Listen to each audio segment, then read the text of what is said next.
Get ready for another episode of Live Speak. With Justin the Geek. Justin the Geek. Justin the Geek. Justin the Geek. Justin the Geek. What you're about to hear. Live Speak. Justin the Geek. Breaking news. Live Speak. Interesting guests. Justin the Geek. Your calls and texts. Live Speak. Tips and news you can use. Warning. Warning. This program is highly addictive and habit-forming. Side effects include happiness, knowledge, memory improvement, and retention, increased attention span, loss of disabilities, and more. Consult your doctor before listening to this program. Now, enjoy the show responsibly. All right, welcome everybody to Live Speak with Justin the Geek. I am, once again, Justin the Geek. We have a good show today. I have a guest on that's going to be talking to us about Udemy and his life, and we have some questions from some of the listeners to be asking him. I also have a co-host that's going to be with me today. We'll have him on here in a minute, but what we're going to talk about to begin with is the Facebook phone. For those that don't know, Facebook phone is coming out on April 12th, or Facebook Home as it's called. We'll get into some more detail about that. I'll talk with my co-host here in a minute about that.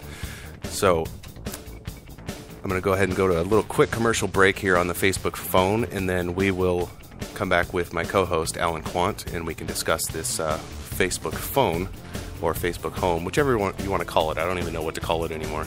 But this is an audio clip from Mark Zuckerberg releasing the Facebook phone just recently. So have a listen to this, and we'll be right back with you.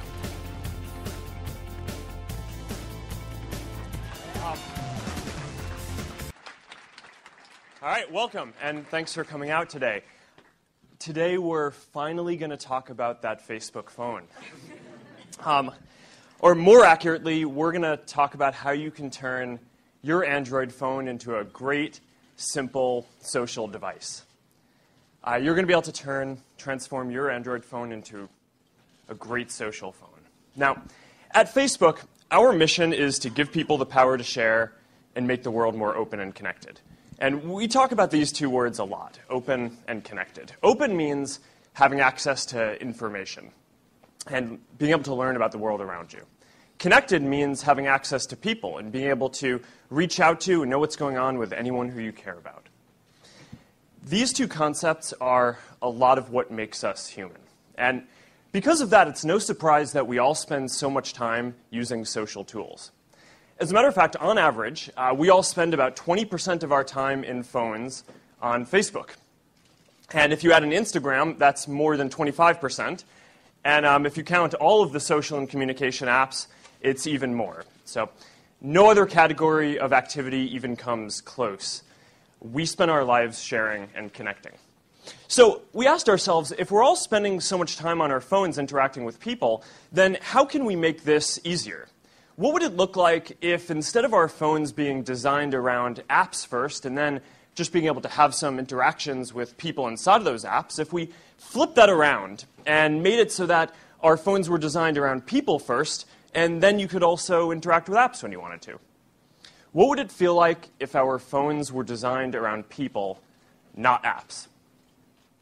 Well, it would feel really different. Computers have been designed around apps and tasks for more than 30 years, with a modern UI dating back to Windows 1.0 in the early 80s.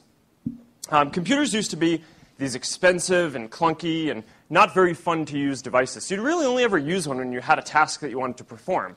You'd open it up and you'd double click on the icon that you wanted to use, and you'd go in and perform your task and close it down, and that was basically your workflow. And now, fast forward 30 years later, and even though the devices that we're using are a lot nicer now, the UI model is actually largely the same. Now, there's a place for this. A lot of the time, we do need to do tasks, and this is a great model for that. But now, there's a new use case that is becoming more and more important. We have our phones with us all the time, and more, we just want to know what's going on with the people around us. How often have you had this happen to you where you're basically a few minutes in between meetings, or you're standing in line at the store, and you want to know what's going on, so you pull out your phone to see which of your apps have that little red dot on them. and to see what content is going on. Now that isn't performing a task. That's just wanting to stay connected and know what's going on in your world. That's being human. So, and why do we need to go into all those apps in the first place in order to see what's going on with the people we care about? That's because today, our phones are designed around apps and not people. So we want to flip that around. We want to bring all this content to the front and make it so that you can also just go ahead and use whatever apps you need whenever you need them. Now, the thing is, we've actually seen this pattern before. Before we had Newsfeed on Facebook, we all navigated through a homepage that was just a list of apps. So if you wanted to see Friends updates, you clicked on Friends. If you wanted to see photos, you clicked on Photos. If you wanted to see messages, you clicked on Messages. And then we got Newsfeed, and this changed the way that we interacted with all of these services. It made it so that instead of just being a list of apps, Home was now all of this fresh content. And it made Home feel like a home. It brought it to life. It gave it this soul. And we all realized that this was a much better way for us to consume content, and as a result, we all started consuming a lot more, about twice as much, nearly overnight. So now we want to bring this experience of having a home, of always knowing what's going on around you, right to your phone. And we want to deliver this experience to as many people as possible. So we don't want to build some kind of phone or operating system that only some people are going to be able to use. Right? A great phone might sell 10 or 20 million units at best. And our community has more than 1 billion people in it. So even if we did a really, really good job building a phone, we'd still only be serving 1 or 2% of the people in our community. And we want to do more than that. We want to build the best experience for every person on every phone. Now, at the same time, Facebook also isn't just a lightweight app that's running everywhere. On average, we all spend more than 3 times as much time with Facebook as any other app that's out there. So more than 3 times as much. And it's also a platform, too, with more than half of the top grossing apps in the App Store plugged in and connected to Facebook. So we're not building a phone, and we're not building an operating system, but we're also building something that's a whole lot deeper than just an ordinary app. So how does this work? Well, today we're going to focus on Android. And the great thing about Android is that it's so open. And by that, what I mean is that it was designed carefully so that you can improve almost any part of the system. You can have apps that handle your SMSs, that can dial and receive phone calls for you, that can be your system camera, that can be your keyboard, or can even be the home screen of your phone. You don't need to fork Android to do this. You don't even need to modify the operating system, really. Android was designed from the ground up to support these kind of deep integrations. And because of Google's commitment to openness, you can have experiences on Android that you can't have on most other platforms. So today, we're going to talk about a new category of experiences, the home screen of your phone. The home screen is really the soul of your phone. You look at it about 100 times a day. It sets the tone for your whole experience, and we think that it should be deeply personal. So today, we're going to talk about this new experience for your phone. It's a family of apps, and you can install it, and it becomes the home of your phone. So we're calling this Home. All right, everybody, welcome back. That clip right there was from Mark Zuckerberg again. And as he said at the end of that video, it's the Facebook Home, Facebook Phone is a family of apps that you get that become the home of your screen. So to talk with me today about the Facebook Phone, I actually have a co-host today. His name is Alan Quant. You've probably heard him before. He's been on the show. He runs the digitalcraft.com. How the hell are you, Alan? Fantastic. Just fantastic? Just fantastic. Oh, all right. Well, Disneyed out. All Disneyed out? Yeah, I hear you went to the Disney on Ice with your kids. Nope, went by myself. That's even worse. Okay, so we'll just pretend that didn't happen. So yeah, the Disney on Ice, you kind of got lost your wallet there, huh? I could have. I did last year. This year I learned from my mistakes. The people that I know that have gone to that go there and come back broke. They really do. I mean, you walk in, the first thing you see is a stand to get a program, that costs you $15. So if you want to know what's going on in the event, you have to pay $15 extra. And if you want to buy a Tinkerbell cup, you have to pay like $20. And good for a Lord. magic wand for like $15. It doesn't really do magic, which is why I didn't buy it this year. Yeah, my brother and sister-in-law had gone to that, and I remember they bought Mickey ears for my niece, and it was $20 for just the Mickey ears. Yeah, it's ridiculous. I got cardboard and a kid's headband. Good Lord. I'll paint them black. Yeah, there you go. That's the ghetto fabulous. Yeah. Yeah. So this Facebook phone, I mean, you've heard about it. It's been talked about forever now that there might be a possibility of a Facebook phone coming out. And now they're talking about this Facebook Home, and it's confusing to people because people think that you're getting a Facebook phone from HTC, when in fact it's HTC's phone called HTC First is the only phone that's preloaded with Facebook Home, right? Yeah, it looks more like the phone is going to be like, it's like you get the phone and then it's already got Facebook all wrapped around it, so you kind of just don't have the option. So, I mean, I'm sure you could, well, actually, I don't know. You might not be able to uninstall it. Oh, I'd never thought of that. Yeah, see, because when I was watching that video of Mark Zuckerberg, by the way, and I'll put the link for that on the show notes afterwards, because it's like a 45-minute long video of the unveiling of the Facebook Home, and it's really interesting. I wasn't really sure about it at first, but after watching that video, I'm actually kind of sold on it, except now that you say you might not be able to uninstall it, that's kind of a pain, because it does become your home screen, it becomes your lock screen, so you no longer see Android, is what it is. And for those that have an Android phone, you can, on April 12th, you can download Facebook Home. I don't remember, there's only certain select models, I think, that you're allowed to. HTC and Samsung. Yeah, and those will be the ones that you can download. In the video, however, he says if you have an Android phone of any kind, you can get the Facebook Home. They just don't have it for tablets, I know that.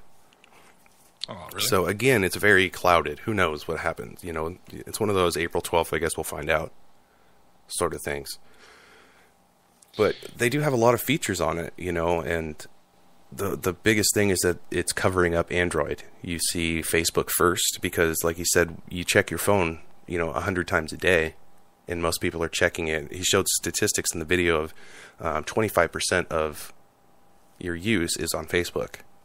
And then you add in Instagram. Yeah, 25%. And then you add your Instagram, and a couple other things that have to do with Facebook, and you're up to like 40% of what you're doing with your phone is Facebook. So why not put Facebook as the main part of it? I don't know. I could see it being annoying if you use your phone more for business and you actually use a lot of the Google apps and Android apps in general. It puts another barrier between you getting to your apps quicker, which, I mean, in all honesty, it's a couple of swipes away, but we like things quick. Yeah, and that's one of the things they tried talking about in the video, how they want to make this a personal feeling. They want to make this a phone people first. So you interact with people first and then your apps. Well, like you said, for people with business, they want to be able to get to their Dropbox, to their, their Google Drive app, everything that they have on their phone, and not just Facebook all the time. The other thing that I do know is that they have this feature called Cover Feed, and that is on your lock screen. It constantly is updating newsfeed. They call that Cover Feed. And so your data, it will be constantly going. So you got to make sure, I guess, you have an unlimited data plan, because whether you like it or not, it's going to be updating. And like you said, it's not a lot of data, but that's consistently updating something and pulling data off the internet when you don't want it. Even when your phone is locked and the screen's black, it's still loading the news feed. Yeah, and if you're with a plan like for my family, we're on Verizon Wireless, and they suckered everybody into dropping their unlimited plan for this share everything plan. And I'm not even sure how I got suckered into it. I don't tend to get suckered into things, but so now instead of unlimited on each of our phones, which I think this is how they sold us, they told us it was going to be like the same price or a little cheaper to have 6 gigabytes shared and have the ability to add any device we want for an extra $10. So I think that's probably how I got suckered into it without thinking. And but so now we have a limit, and my wife likes to watch Netflix and stuff on her breaks at work, and that's eating into data.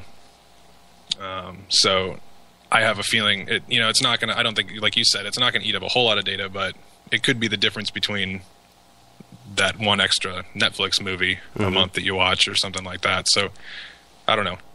Yeah, who knows what's going to happen with it? Well, and see, and that's the thing too. Is right now the Facebook Home will only be available on the AT&T to use it for the AT&T phone. I think that's what the video showed, was HTC first available on AT&T. So, and AT&T's data plans are not great at all. They're 4 gigabytes. I think. I'm pretty sure you can't get unlimited anymore with AT&T. I couldn't 2 years ago, but that's going to need to change, because, like you said, it could be the difference between going over and get overage charges, which are ridiculous, or not. And that could be a big hurt for Facebook and for the phone companies. I mean, they don't care, obviously, but like you said, though, I don't think you can get rid of Facebook Home once you get it. Actually, I just saw an article here that says you can. Okay, well, that's good. Well, I guess, they're layering it over top of Android. So you have your phone as the bottom layer, and then you have your Android OS as the next layer, and then on top of that is the Facebook app, basically, Facebook Home. So I guess you could take it away and still have your Android. You can still access all the Android features, but the Facebook Home has just the swipes, so it has its own little app box. I can't remember the name of it, but it puts all your apps into another box that's inside of Facebook, once again. That way you can just swipe from Facebook into your apps instead of going back to your Android apps. So I guess it's pretty decent. Yeah, and thinking about it, like, I don't think it's going to be a problem for consumers as much as Google. And I know there's a lot of articles saying that it's not going to be a problem for Google, and then some are saying that it is. But it's pretty obvious that whether they mean to or not, which I'm sure they do, they have a lot of money to hire smart people to think ahead. But they are skinning Android. I mean, they're getting people used to a different interface. Yep. First. Before you touch Android, before you get to Android, you see Facebook, and you're going to start getting familiar with how Facebook decides they want to do it, which Microsoft complains that it's a lot like Microsoft Home, or Microsoft, not Microsoft Home, but Microsoft's Metro layout. But yeah, you're going to get used to that, and that'll pave the way for Facebook to actually launch a purely Facebook phone, and people not be like, I don't want to get used to something new. I'm used to my Android or my iPhone. But if people are already familiar with the interface and everything, then they could sneak that in there. So I think that's what probably the biggest concern would be, probably for Google, which to me is a concern for everybody, because I like my Google. Yeah. I like my Android phone. I like all the Google apps that are free. Actual Google apps, not Android apps. So yeah, it's nice because Android's being open source, you can do so much with it. And if Facebook takes over, and you can't change anything in Facebook. We know that from the internet. You can't even change your page like MySpace used to be able to. You can't do anything like that. So if your phone becomes Facebook only, it's going to be like an iPhone. You can't make any changes, and I'm sure people would be okay with that. But there's so many people that like Android out there. The issue that I see with it is the fact that, and like in the video they even talk about it, is Facebook has over 1 billion subscribers, and like I was telling you, if they decide they want to have a Facebook phone, which I'm pretty sure they do, all they have to do is every subscriber for Facebook, which is almost everybody on the planet, even if you gave a huge discount to every single subscriber and said, hey, we'll give you a phone for $1, that's over 1 billion units. That's 1 billion phones in the hands of people. You know what I mean? That's instant. Yeah, definitely. Lost my train of thought. That could just kill. That could kill Android. And the fact, like you said, with Facebook, they could have gone a bunch of different ways with this app. It could have been just a Facebook Home app where you open it from Android, but instead they decided to cover Android, incorporate things like the chat and the news feed and everything, so all you see is Facebook. That to me is the start of a takeover. Yeah, and actually, there's a good correlation. I sent you a link to an article. I think I did, or I posted on our Facebook page, an article talking about how Microsoft needs to do something, otherwise, a company like Google or Android's OS is going to take over. And one of the reasons they cited this is because if you take not only this generation, excuse me, but you take this generation that's getting more comfortable. Not really just with computers, but more with mobile devices. Granted, people Justin and I's age and a little younger, and older, we're familiar with the computer, the regular standard OS. But a lot of new people are getting on, and they're getting more familiar. I mean, their first computer is a phone. Mm-hmm. And even more so, you get these countries that are starting to get out of third world and getting more developed, and people are putting phones in their hands, not computers. So to their mind, their first computer is a phone as well. Yeah. So it takes them out of the world of the standard OS on a computer, which then hurts Microsoft. That's kind of the same thing, where you put Facebook. Facebook has been what you open up. I mean, if you're an average consumer, not somebody who's doing work, like we are, doing multiple things on a computer, professional things. But if you're just an average consumer, odds are the thing that you open up the most, which I think you kind of pointed that out just on the phone in general, is Facebook. I mean, you're going to check Facebook. You're familiar with the interface. Yeah, it's very comfortable to you, and so you're right. You're bringing more people in who will just follow that whole trend and get comfortable with the new Facebook phone layout or home layout. And like I said, then they could just easily launch. And even at $99, which the HTC is at, HTC, I mean, yeah, that's affordable it for is. a lot of people. I know. Especially if the phone plans get in, that'll drop down to like $20 if you get in sign up for an agreement. Yeah, like a 2-year contract, and eventually it'll be free.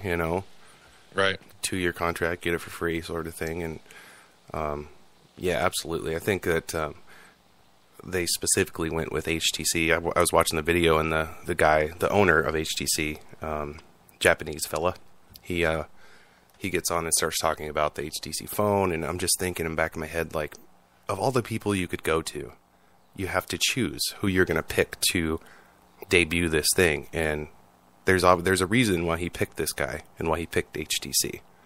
And now HTC is going to make so much money.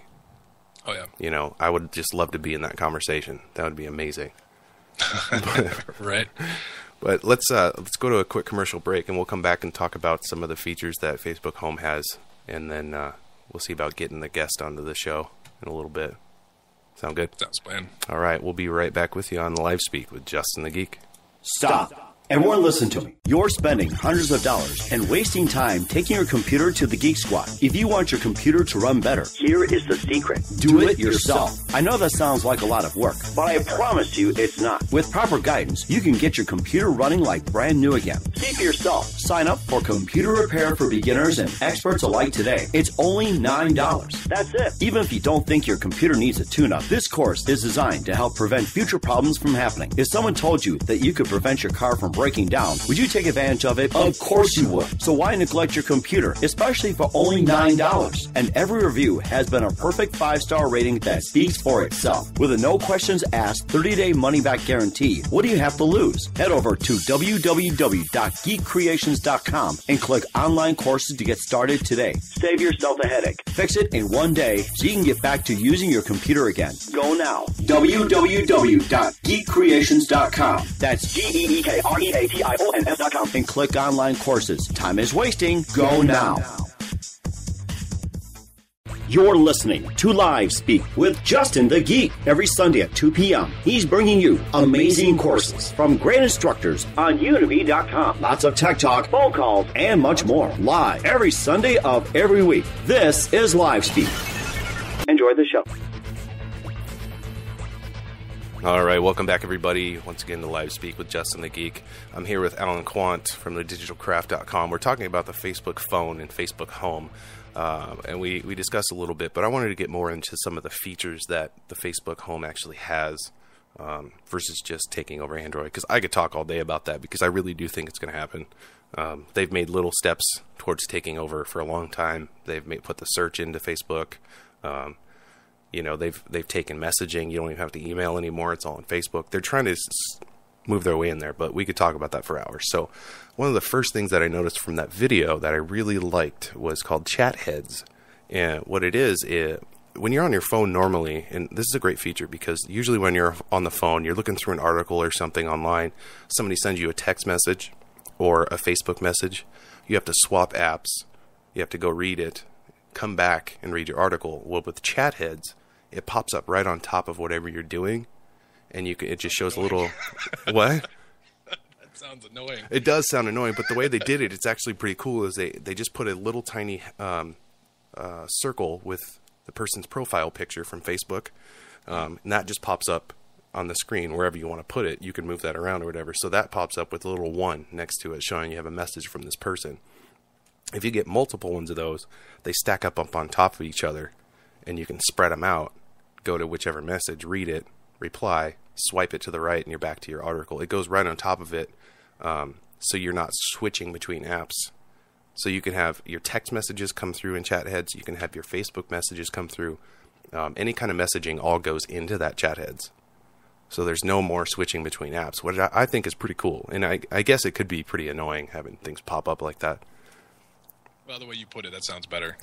I was thinking of like an actual text message style thing popping up, big bubble, going, "Hey, pay attention to me. Hey, pay attention to me." Yeah, see, because I have that on my phone now. On my iPhone, it actually, when I'm doing something, it shows up at the top, and it's like, okay, annoying. The push notifications are annoying. Yeah, so get out. So I mean, they did it really nice. It's pretty lax. But that's the chat heads, and it is pretty nice to be able to just chat and answer questions, and you don't have to decide anymore whether you're going to talk to your friend that sent you a text message or ignore him and continue reading your stuff, or if you just don't want to talk to him, you just swipe it to the bottom and it deletes it, which is pretty cool. Yeah, it kind of reminds me of a little bit of the lost your train of thought, the Palm OS before its demise. Oh man, had kind of a similar feel to it. But I guess you had to have one to know. Yeah, I remember that. Definitely. Yeah. And like I said, with the features, I mean, the cover feed was a big one that I saw from the video, where it's constantly updating your news feed, and when your screen is locked, that's what you see. It automatically just, what do you call it?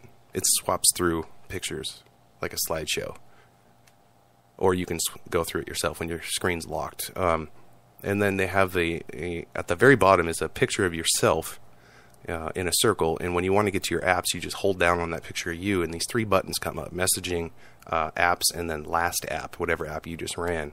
So you just hold down your face, swipe up, and you're to your apps. So it's pretty quick. I want to do that physically. Yeah. Right? Do it on your face and swipe up. Where are my apps? Just hold your face and swipe up. Sorry. So, I mean, that's another pretty decent thing about it. They're trying to make it very user-friendly and easy, but, yeah, the fact that it's only going to be on Android and not iPhone is kind of a downer, but iPhone has its own thing going on, so I don't think it's going to really affect them at all. And I liked what you talked about with the tapping for likes. Yeah, that's right. That's the other one I was trying to think of. Thank you. They're really making it easy to over-like things, really, because there's already people out there that like everything. But if you're flipping through on your cover feed and you see a picture or something that you like, you just double tap and bam, there's a big thumb that pops up on the screen saying you've liked it. Now, to unlike it, you actually have to press the thumb icon in the bottom left. You can't just double tap and unlike it. But that's another easy, quick, just like, done. Comment, you can click the little comment thing on the bottom, it pops up, you type your comment, you just swipe it down, it's gone, and you're back to doing what you were doing. So all of those people out there that are chronic pocket dialers will now be pocket liking things. Exactly right. Or as we call it, butt dialing here in Indiana. Yeah, the butt dialing. Butt liking doesn't sound as No, butt liking sounds a little creepy, doesn't it? But I guess we're going to coin that term now. That's trademarked by the Geek Creations and the Digital Craft. Butt liking. Butt like. Yeah, it's a pretty interesting setup that they have there. I say we can go ahead and I'm going to play a song here, and then we can bring on our guest, and I'll talk a little bit about him here in just a minute. Does that sound all right with you, Alan? Sounds like a plan, sir. All right, we'll be right back with our guest in just a minute. Hey, I heard you are a wild one. Ooh, if I took you home, it'd be a home run. Show me how you do. I wanna shut down the clock with you. Hey, I heard you like the wild one, wild one. Ooh. They say that I'm a wild boy, and MGK, so we're party all night, yeah, then relay. Another one time, keep it on replay, and we're gonna make it like one day. Tell me where to go, tell me where it is, and what the club, what the free. All the balls like cheese, success, by the end of the night, we're all on our ass, and I'm going crazy. I'm going half, come up with the bed like I'm a new fresh prince. This ain't remember me from last night when the song past 10. Just what we do for the music, with you, take care, get it, just music. Music is special, most of the roads, so stupid like J.A. Come Steve-O. Hey, I heard you are a wild Come Steve-O. one. Come Steve-O. If I took you home, it'd be a home run. Show me how you do. I wanna shut down the clock with you. Hey, I heard you like a wild one. Shot glass pulled up, but I sip more blood. I always shut, cause I'm always getting messed up. I'm a one, drink it till the sun's up. Hit the fingers up, hey, we don't give a fuck. Give me party like all day, keep it rockin' all night. Straight to the venue like hold up. DJ turn it up, cause this my night. Like a rubber. Shots keep on coming like, homie, we don't stop. Keep it bumping in the club like a bottle gonna pop. You want a lady, you can drop it down low. Wanna back up, make it work on the pole. Party till the AM, do it till the morning. To the young, body free. Hey, I heard you are a wild one. Ooh, if I took you home, it'd be a home run. Show me how you do. I wanna shut down the clock with you. Hey, I heard you like the wild one. Ooh. You know I won't break me. Saddle me up and let's begin.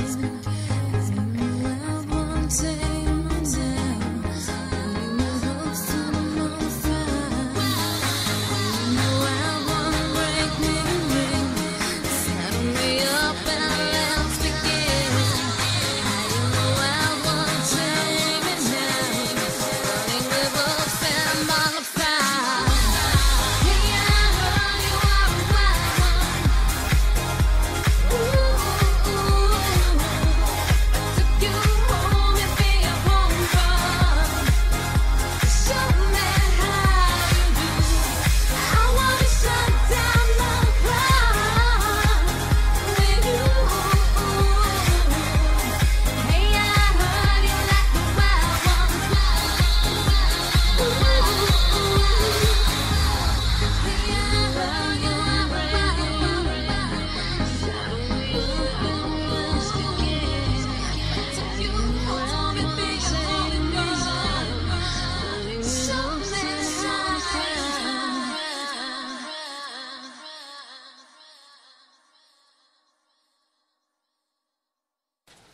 Welcome back, everybody, to Live Speak with Justin the Geek. That song was actually by a fellow instructor at Udemy. Her name is Arit Esselin. I actually interviewed her a couple shows ago on hers and Jewel Tolentino's course called 25 Steps to Rock Your YouTube Views. That's a great course. I'll have that in the show notes afterwards and the recap, as well as a music video for that. That's a great song. I love the cover that they did there. To talk about my guest today, his name's Alex Mozes. Some people that are listening, I'm sure you know who you are. You sent me questions about him to ask him. What you don't know about him is he's a software training professional. He's got over 7 years experience developing and implementing training for both Fortune 500 companies and public sector audiences. He's worked for some clients including Google, Symantec, Genentech, Biorad, just to name a few. I mean, Federal Reserve Bank, that's no big deal. Currently, he works for Udemy. That's how we know him. He works through Udemy. He's an instructor liaison there, and he's a community manager. He's worked for Learnit. He's been the director of training for Learnit, senior instructor, and it looks like a small business account manager for Learnit as well. But like I said, we know him from Udemy. So welcome, Alex, to the show. Thank you very much, Justin. It's good to be here now, and good to talk to you guys too. Yeah, definitely. How are you? I'm doing fantastic. It's great to be on the radio on a Sunday afternoon. What could be better? Yeah. See, I want to tell everybody too. I kind of messed up with the show thing. Like 2 weeks ago when I asked him to be on the show, we had agreed originally to do the show earlier at 11 a.m. Pacific time because he was going to go to a football ring ceremony, and I agreed to it. And today he sends me a message, and I was just laying there doing nothing, and I see this message. He's like, ready for the audio test? And I'm thinking, I said 1 p.m., not 11 a.m. And he's like, oh yeah, we agreed on that. I was crap. But luckily, Alex was able to change things around to get on the show. I was hoping to be at the Giants ring ceremony for their championship ring collection for these fellas, but ended up going yesterday instead, and I have a friend there that's going to bring me the goods from the game. They're giving out sort of replica rings to all the fans, but they're losing anyway, so I'm glad I'm here instead. That's still pretty cool, though. I mean, going to a ring ceremony. I've never been to anything really professional. To be honest, Yeah, I've moved so much. I've never been to really anything. The Seattle Mariners, I've been to a game that they suck, so they're terrible. Yeah, well, I'll tell you that it's great to be I was actually born and raised in the city, so I've been a Giants fan my whole life, and it's great to last couple of years have really started to pay off. It's getting easier to be a fan, huh? It's true. It's true. If you would have went today, though, I could have gotten out of going to Disney on Ice. Well, Yeah, see? Think about that next time, would you? yeah. Terrible. So, yeah, this Facebook phone, I tell you, I think it sounds like a brilliant move. I do, too. By Facebook. I mean, they basically, it's like they skipped the line. Mm-hmm. They say, no, we're just going to, thank you so much, Google, for building this operating system that's going to work with all of these phones. We're just going to take the front of it, what everybody sees. Yeah, and that's Really. kind of what they do. I mean, that's how Facebook started, right? Somebody else had the idea. He went and did it anyway, a different way, and so why not keep the same structure going? Yeah. Yeah, even that, I think they kind of just looked at MySpace and said, okay, what can we do that doesn't suck? Mm-hmm. Right? Let's get the glitter off of here. Yeah. And, How are they going to keep this party going? Yeah. Right? I mean, it's this whole strategy of taking the social interaction as the primary thing that they focus on. I mean, I remember hearing, and I assume they're still planning on this as well, but kind of challenging Google on the search capability by simply this is why they have all this great information about people, to be able to use that to allow you to search by what your friends like rather than what Google recommends. Right. Yeah, but noticing that a lot. Yeah. That was one of their very first moves, I think, that kind of catapulted them into this Facebook Home thing, because with the search and then with the messaging, I mean, I still use email because outside of work and everything, I just like email. I'm used to Gmail. I like Google Docs. I'm used to it. But before we know it, Facebook's going to have Facebook Docs. They're going to have their own apps. I mean, they already have apps in there, but they're going to have where you can, write all your Microsoft Office stuff. Like Alan was saying, Microsoft Office is going to be gone before we know it. That's a shame. That's what I learned. That's my bread and butter. I know. I see. You have an Excel course, don't you? That's right. That's my one course on Udemy right now is actually a pivot tables course, and I'm working on another Office keyboard shortcuts. But it'll be a shame when it goes. I think you're probably right. We use Google Docs at Udemy. Well, it's just too. Oh man, it's too bad though, because Microsoft has been around forever, but all things come to an end. But That's true. They're just behind. Like Alan said, they got in too late. They just recently did Outlook.com to do cloud email, and cloud things, and they're trying to get into the cloud, but it's like you're too late. Everybody's already taken over. It's true. I mean, to be honest, though, they still have a very firm grasp on the corporate side. I mean, sure, Udemy is using using Google Docs, but we also have to have Microsoft Office. I mean, Oh, there's yeah. nothing as powerful as Excel. The capabilities you can do with Word and PowerPoint are more than you can do elsewhere. For now. So, for now, that's true. But The yeah, features are gonna you're come. right, There's though. the CRM too that a lot of companies are using in-house. That's not going to go anywhere anytime soon. No. Well, I mean, Salesforce pushes the boundaries on Well, that. yeah, it's true. Yeah, see, I hate Salesforce. I'm using it at work right now, and I don't know a thing about it, and I'm in charge of making everything work. So maybe That's I need it. That's good to know. I know, right? So my company will be That's going good out of to business. broadcast. Yeah, That's funny. I'm in the exact same boat. it's terrible. I Using can't. Salesforce, too. I can't figure it out. I wish I knew how to work it. I mean, I'm used to when you download an app, you open it, you run it. Now with Salesforce, it's like you get an app, you got to go customize some fields, you got to go build another page. I don't understand it. I'm lost. Yeah, if there's anybody out there listening who knows Salesforce and can make a course on it, Yeah, there's exactly. 2 people that will buy it right now. Yeah. So speaking of courses, I wanted to. We have about 5 minutes left here. I want to talk. I just heard that Dan Rather is actually doing a course on It's true. Udemy. Yeah, I that's watched right. the video, and he's doing like a fundamentals of journalism, right? Yeah, it's great. It's basically what they didn't teach you in journalism school. Yeah, And and it's he's the been- old school. It's really exciting, and they were enthusiastic from the get go, and we're seeing that a lot more of folks that are going to be able to come in and kind of be flagships of a vertical, and as a result, be able to bring up everybody else that's creating those courses. And really, I think it really Yeah, that's what I changed was the telling face of Justin. marketing. Yeah, I think it'll really help boost all the rest of us that are on there. Boost a lot of attention. Yeah, I mean, I think it'll open up a door for other professionals, other maybe famous people to get on there and teach things. But I like, Dan Rather's going to be teaching. He talks in his video about how Twitter and social media and stuff takes over, but you still have to be a journalist. You have to know the basics and the fundamentals of how to get the story and how to interview people. And, he's got that experience. So Yeah, that's it's great. really exciting. That's really great. Yeah, So I have a couple questions here that were sent to me sure. via Udemy instructors. I'm going to keep them anonymous for now. But the very first one that was asked, of course, is, are you married? And if so, how did you meet? Can you sum that up? I am married. Uh-oh. In fact, for folks that are familiar, the way that I think many of the instructors and probably folks that are asking these questions interact is through our faculty lounge, sort of the heart of the Udemy instructor community. And my picture on my Facebook page right now, my profile picture, is of my wife and I on our wedding. And we met through Match.com. We are a Really? marriage at the technology age. That's cool. Yeah, she was my 11th date. I was her second, and we hit it off immediately. It was, That's I good. ordered my wife online. What would you ask for? So you kept count of your dates, or Of course. Well, of course. I wanted to. I'm a data-focused guy. I want to know if Match is worth my money. statistics are adding up? I got my bar chart. We're good. Exactly. Will you marry me? Perfect. Sold. That's awesome.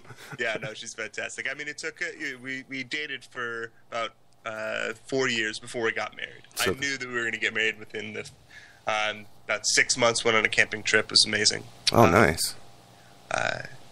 But yeah, no, we've been happy ever since. Been married for coming up on 2 years. Wow, that's good. Did you keep track of all that stuff too? Do you have like 700 dates before you got married? I'm just Use me a kidding. pivot table. Exactly. Yeah, You got it. Pivot table, perfect. Another question somebody asked is, what exactly is it that you do at Udemy, and what is a community manager? We all see you in the faculty lounge, and people like to gripe to you all the time about stuff that doesn't work. That might answer that question. Right? Yeah, I know, but I'm in support too. I work technical support, and I hear it all the time. But what exactly do you do? Sure. Well, I mean, you can think of me as the sort of the instructor, the focus point for Udemy, both internally and externally. So, in other words, I'm kind of the first line and the last line of communication with instructors. So, when you have when we have an opportunity that we're trying to work with instructors on, or when we're communicating something new and changing, I'm the one that's connecting with specific instructors or the community as a whole. And then on the other side, when you're having issues, which of course happens, I am kind of the stopgap to make sure that nothing has fallen through the cracks, and to make sure that our support team is doing what is taking care of problems and keeping on our product side, and making sure that the instructors' needs are looked after. I mean, Wow. in essence, I'm one of you guys. I'm an instructor too. I'm pushing my course and watching success and making sure that Udemy grows in a way that helps the instructor side do what we want to be able to do, which is sell more courses, grow an audience, be able to share our knowledge with the world in a new and exciting way. That's great. Very cool. Yeah, I wouldn't want your job. Sorry, but I wouldn't. I'll stick with just being an instructor. Hey, look, it's a lot of fun to get to. I mean, I get to know experts every day, and I get to talk to people who are embracing this new technique of sharing their knowledge with a large audience. And while there are certainly growing pains, and everybody's got their own opinion on how it should be run, and I happily listen to all of them. At the end of the day, I think it's great to be part of something that's changing the face of how people learn in the world. Yeah, I totally agree with you. I think it's a great thing, and it's going to completely change education. Yeah, and we're happy to have folks like you on the platform. Well, thanks.